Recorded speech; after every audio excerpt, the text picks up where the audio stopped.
On t'a nourri d'un mensonge si confortable que tu as construit toute ton identité autour de lui. Ce mensonge, c'est que l'autorisation précède le pouvoir. Tu crois que pour bâtir un empire, maîtriser un art ou diriger des hommes, tu dois d'abord être adoubé par une institution. Il te faut un diplôme, une certification, un tampon d'approbation d'un système conçu pour produire des employés, pas des dirigeants. Mais regarde les hommes qui détiennent réellement les clés du monde. Regarde ceux qui changent le cours de l'histoire. Ils n'ont pas de titre. Ils ont des capacités. Ils n'ont pas attendu qu'on leur enseigne. Ils ont pris le savoir comme un voleur dans la nuit. L'idée commune, c'est que l'autodidacte est désavantagé, débrouillard, mais sans le raffinement ni les bases de l'élite éduquée. C'est exactement l'inverse de la vérité. L'académique est un animal domestiqué. On l'a entraîné à résoudre des problèmes qui ont déjà des réponses. L'autodidacte est un prédateur sauvage. Il prospère dans l'inconnu. Il n'apprend pas pour réussir un examen. Il apprend pour survivre, pour conquérir, et pour éliminer la concurrence. Dans un monde de plus en plus chaotique, l'homme qui dépend d'un programme est obsolète. L'homme capable de tout s'enseigner lui-même est presque divin. Si tu regardes ceci, c'est que tu ressens un décalage. Tu as suivi les règles, ou peut-être les as-tu abandonnées parce qu'elles te semblaient être une cage étouffante. Tu sens que l'éducation qu'on t'a vendue n'est pas une échelle, mais un tapis roulant. Tu as raison, il existe un programme caché que les autodidactes comprennent, un ensemble de lois psychologiques qui leur permettent de contourner les gardiens et de s'emparer du trône.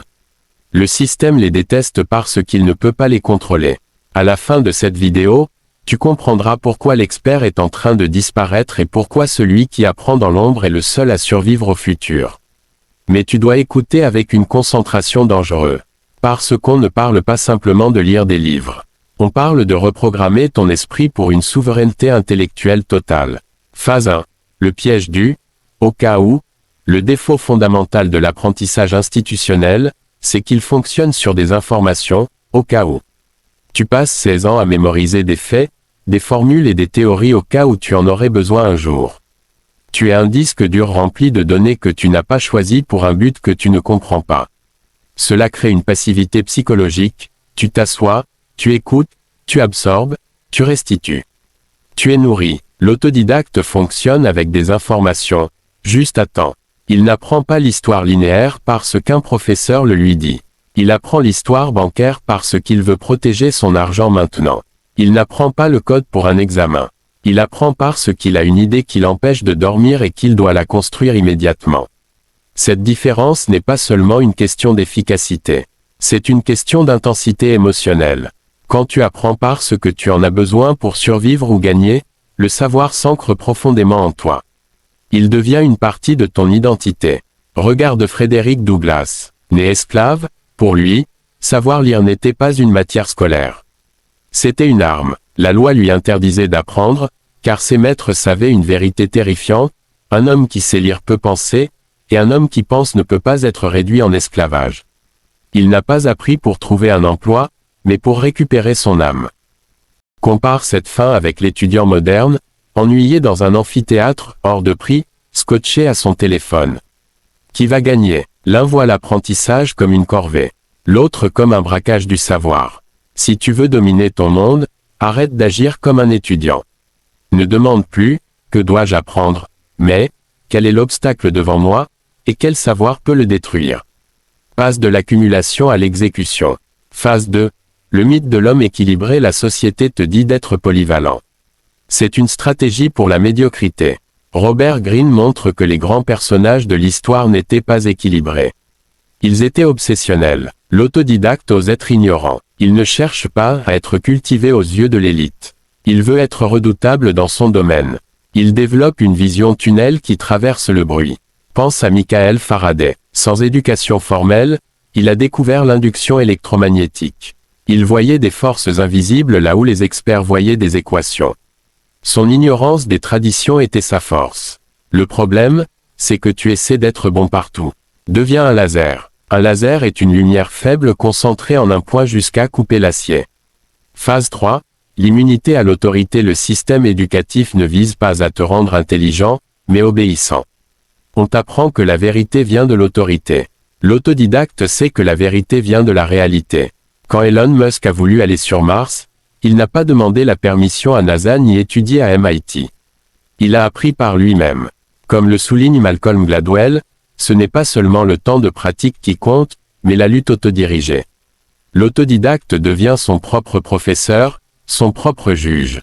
Et quand tu n'as plus besoin de validation externe, tu deviens impossible à manipuler. Phase 4. La boucle de douleur à l'école, l'échec est une honte. Dans la réalité, c'est une donnée. L'autodidacte apprend par essai, erreur, douleur et ajustement. Il développe une résistance à la confusion.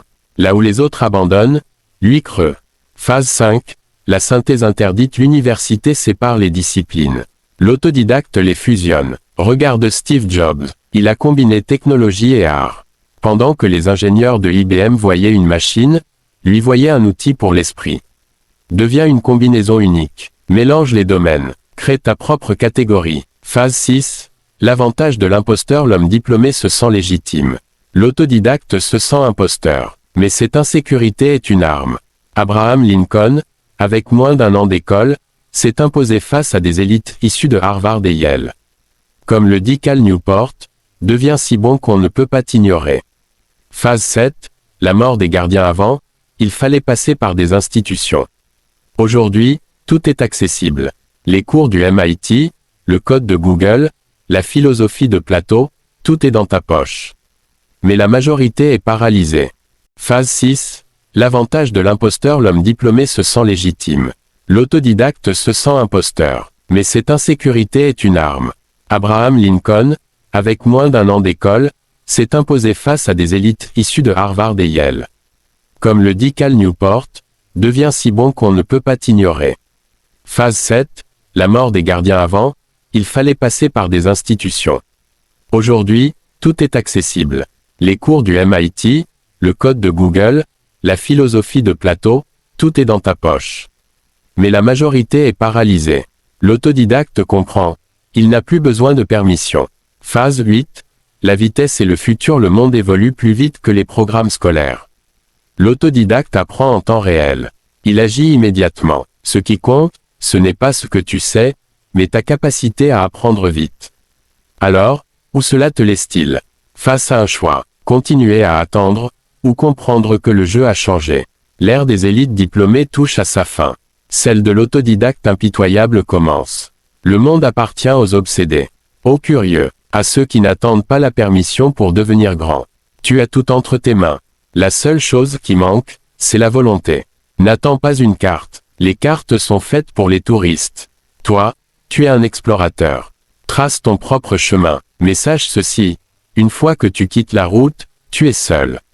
Tu seras incompris, sous-estimé, moqué, laisse-les dormir. Pendant qu'ils rêvent de sécurité, toi, tu t'éveilleras au pouvoir. La vraie question n'est pas, peux-tu apprendre? La vraie question est, es-tu assez courageux pour apprendre seul? Au fond, tout ce que tu viens de lire ne parle pas simplement d'apprentissage. Ce n'est pas une question d'école, de diplôme ou même d'intelligence. C'est une question de position dans le monde. C'est une question de pouvoir. Parce que la vérité brute, celle que peu de gens acceptent, c'est que la manière dont tu apprends détermine la manière dont tu vis, dont tu gagnes, dont tu perds, et surtout, dont tu existes. On t'a appris à attendre. Attendre qu'on t'explique. Attendre qu'on te valide. Attendre qu'on t'ouvre une porte. Toute ta vie a été conditionnée autour de ce principe invisible, tu n'es pas prêt tant que quelqu'un d'autre ne te le dit pas. Et sans même t'en rendre compte, tu as intégré cette logique profondément. Elle guide tes décisions, elle ralentit tes ambitions, elle étouffe ton potentiel, mais le monde réel ne fonctionne pas comme ça. Le monde réel ne récompense pas celui qui sait le plus. Il récompense celui qui agit le plus vite, celui qui s'adapte le mieux, celui qui apprend en avançant. Le monde appartient à ceux qui osent avancer sans garantie, sans validation, sans certitude. Et c'est exactement là que l'autodidacte devient dangereux. Parce qu'il ne demande pas la permission. Il ne demande pas, est-ce que je peux? Il demande, comment je fais? Et ensuite, il agit. C'est ça la différence fondamentale. Pendant que la majorité cherche encore à comprendre si elle est légitime, l'autodidacte est déjà en train de construire, d'échouer, de corriger et de recommencer. Il accumule non pas des connaissances mortes, mais de l'expérience vivante. Et cette expérience-là, aucun diplôme ne peut la remplacer. Comprends bien ceci, le système ne va pas changer pour toi. Il ne va pas soudainement devenir parfait, ni s'adapter à ton potentiel. Il continuera à produire des masses, à standardiser les esprits, à récompenser l'obéissance. Et si tu restes à l'intérieur sans réfléchir, tu deviendras simplement une version optimisée de quelqu'un d'autre. Mais si tu décides de sortir de cette logique, tout change. Parce qu'à partir de ce moment-là, tu reprends le contrôle total. Tu choisis ce que tu apprends. Tu choisis pourquoi tu l'apprends. Tu choisis comment tu l'utilises. Et surtout, tu assumes les résultats. C'est là que beaucoup abandonnent. Parce que la liberté totale est effrayante. Elle enlève toutes les excuses. Si tu échoues, tu ne peux plus accuser un professeur, un programme, ou un système. Tu es seul face à toi-même. Mais c'est précisément cette responsabilité qui te transforme. Elle forge une mentalité que rien ne peut casser. Une confiance qui ne dépend de personne. Une capacité d'adaptation qui te rend pratiquement indestructible dans un monde instable. Regarde autour de toi, le monde change à une vitesse brutale. Des métiers disparaissent, des industries s'effondrent, des technologies remplacent ce qui semblait indispensable hier. Et dans ce chaos, deux types de personnes émergent. Ceux qui paniquent, et ceux qui s'adaptent. Les premiers avaient misé sur la stabilité, sur un diplôme, sur une trajectoire fixe. Ils avaient appris une chose, et seulement une chose. Et quand cette chose disparaît, ils s'effondrent avec elle. Les seconds avaient misé sur eux-mêmes. Ils avaient appris à apprendre, à s'adapter, à recommencer, à évoluer. Et peu importe ce qui change, ils trouvent toujours un moyen de rebondir. C'est ça, la vraie sécurité. Ce n'est pas un papier. Ce n'est pas un titre. Ce n'est pas une promesse extérieure. C'est ta capacité à te reconstruire encore et encore. Alors oui, le chemin de l'autodidacte est plus dur. Il est solitaire. Il est incertain. Il est brutal. Tu n'auras pas toujours de guide. Tu feras des erreurs stupides. Tu perdras du temps. Tu douteras de toi. Tu te sentiras parfois complètement perdu. Mais chaque erreur te rendra plus précis. Chaque doute te rendra plus lucide. C'est une forme de liberté mentale. Tu n'as plus peur de recommencer. Tu n'as plus peur d'apprendre quelque chose de nouveau. Tu n'as plus peur de l'inconnu. Parce que tu sais que tu peux t'adapter. Et à partir de ce moment-là, le monde change de forme. Ce n'est plus un endroit rempli d'obstacles. C'est un terrain rempli d'opportunités. Chaque problème devient une porte. Chaque difficulté devient une compétence potentielle. Chaque défi devient une occasion de grandir. Mais tout ça repose sur une décision. Une seule. Décider d'arrêter d'attendre. Décider d'arrêter de chercher l'approbation. Décider d'arrêter de croire que quelqu'un viendra te donner la permission de devenir ce que tu peux être. Parce que personne ne viendra. Et c'est une bonne chose. Parce que cela signifie que tout dépend de toi. Tu peux rester là où tu es, dans un système qui te rassure mais te limite. Ou tu peux sortir, accepter l'incertitude, et découvrir de quoi tu es réellement capable. Le choix est inconfortable, mais il est aussi libérateur. Alors avance, apprends ce dont tu as besoin, quand tu en as besoin. Teste, échoue, corrige, recommence, construis quelque chose de réel. Et surtout, fais-le sans attendre. Parce que pendant que tu hésites, quelqu'un d'autre, quelque part, est déjà en train de faire exactement ce que tu n'oses pas encore commencer. La différence entre vous deux ne sera jamais l'intelligence. Ce sera le courage d'agir. Et au final, dans ce nouveau monde, ce ne sont pas les plus diplômés qui gagnent. Ce sont les plus déterminés. Ceux qui avancent malgré le doute. Ceux qui apprennent malgré la confusion. Ceux qui construisent malgré la peur. Ceux qui n'attendent pas. Alors la vraie question maintenant n'est plus de comprendre tout ça. La vraie question est simple, et elle ne pardonne pas. Qu'est-ce que tu vas faire à partir de maintenant ?